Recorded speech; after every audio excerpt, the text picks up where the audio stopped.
Bonjour à tous, j'espère que vous allez tous bien. Moi c'est Amina, donc je suis nouvelle vendeuse sur Amazon, donc je suis débutante. Et Grégoire a très gentiment proposé de m'interviewer pour cette vidéo, donc je suis ravie d'être là. Et on commence avec les questions. Alors, donc merci Amina de partager ton expérience de vendeuse sur Amazon. Avec plaisir. Donc, combien de produits tu as et sur quel marketplace tu vends? J'ai 2 produits pour l'instant. Le deuxième, il est arrivé j'ai la moitié de mon stock du deuxième qui est arrivé il y a quelques jours en France. Et je vends sur toutes les marketplaces européennes.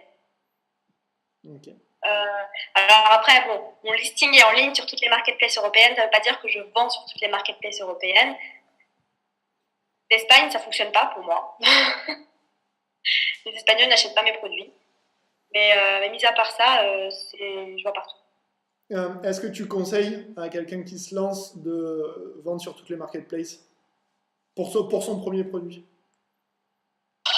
Quelque chose aussi que je ne savais pas avant de commencer, peut-être que ça paraît logique pour certaines personnes qui vont penser que je suis bête, c'est pas grave. C'est qu'en fait, quand tu commences à vendre en Europe, tes listings sont complètement séparés. À savoir que tu dois te battre pour être en première page. Donc le goal, le but du jeu, c'est d'être en première page. Mais en fait, quand tu vends sur toutes les marketplaces, tu dois te battre 5 fois plus. Parce que du coup, tu dois te battre sur toutes les pages. C'est complexe. Et franchement, ça demande beaucoup de temps.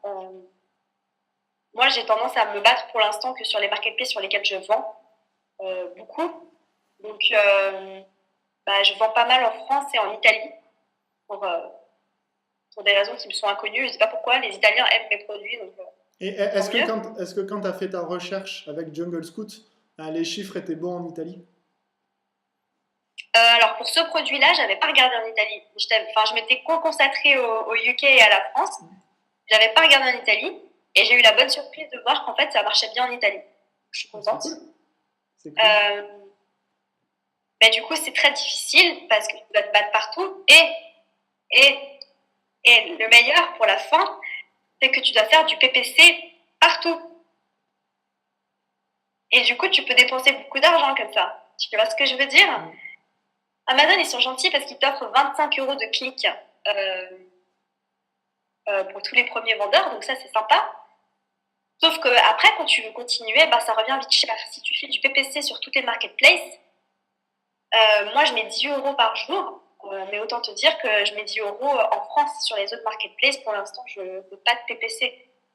Parce que déjà, en fait, ça me coûte plus cher d'envoyer mes produits ailleurs. Et si en plus, je dépense de l'argent comme ça, faut calculer. Après, ça dépend combien vous vendez par jour. Ça dépend du volume de vente. Si ça vaut la peine pour vous de faire du PPC. Moi, j'ai remarqué que j'ai fait quelques jours de PPC en Allemagne. Ça ne servait à rien. Du coup, j'ai arrêté. Mais à voir. Quelle est ta stratégie PPC? Comment tu as commencé et qu'est-ce que tu fais maintenant? J'ai commencé il y a 2 semaines, donc je ne peux pas trop parler encore pour l'instant, mais pour l'instant je suis en automatique. Ok. Et est-ce que ton ratio nombre de ventes PPC est organique? Est-ce que tu connais? Alors mon niveau d'organique pour l'instant c'est pas la folie. C'est pas la folie. Je dirais que je fais peut-être 70% de mes ventes en PPC. 70 en PPC?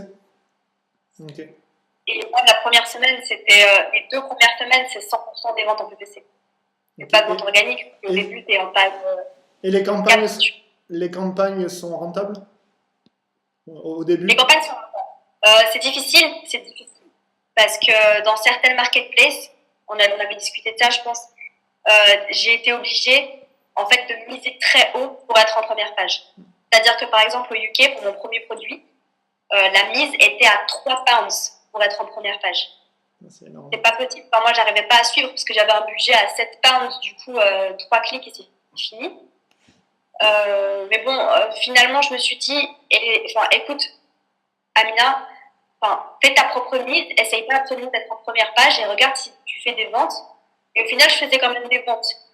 Parce que quand tu fais du PPC en automatique, il y a quelque chose qui est très très bien, C'est que par exemple, imagine ton client, il est sur un listing d'un de tes compétiteurs, et ben juste en dessous, tu as Sponsored Products Related. Et là, ton produit peut apparaître, même si il n'est pas en première page avec ton terme de recherche. Tu vois ce que je veux dire? Et du coup, j'ai remarqué quand j'ai regardé l'analyse des termes de recherche, tu peux télécharger les rapports une fois par semaine, qu'en fait, la majorité de mes ventes en PPC, elles venaient à partir d'autres listings et pas de la page de recherche. Okay. Et ça, c'est qu'en automatique ou tu peux le faire en manuel aussi? Est-ce que tu es passé en manuel?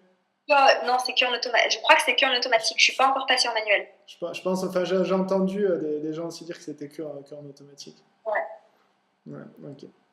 Est-ce que tu peux partager une action concrète à faire aujourd'hui pour quelqu'un qui veut se lancer? Toi qui nous regardes, tu as peur de te lancer ou tu hésites, vivement d'aller sur la chaîne de Jungle Scouts et de regarder leur $1 million case study Europe. Et tu verras qu'en fait, tu n'auras qu'une envie, c'est d'aller de l'avant et c'est de te lancer. Du coup, merci à tous d'avoir regardé cette vidéo. Ça m'a fait super plaisir de parler de tout ça. Mais j'ai récemment commencé une chaîne YouTube.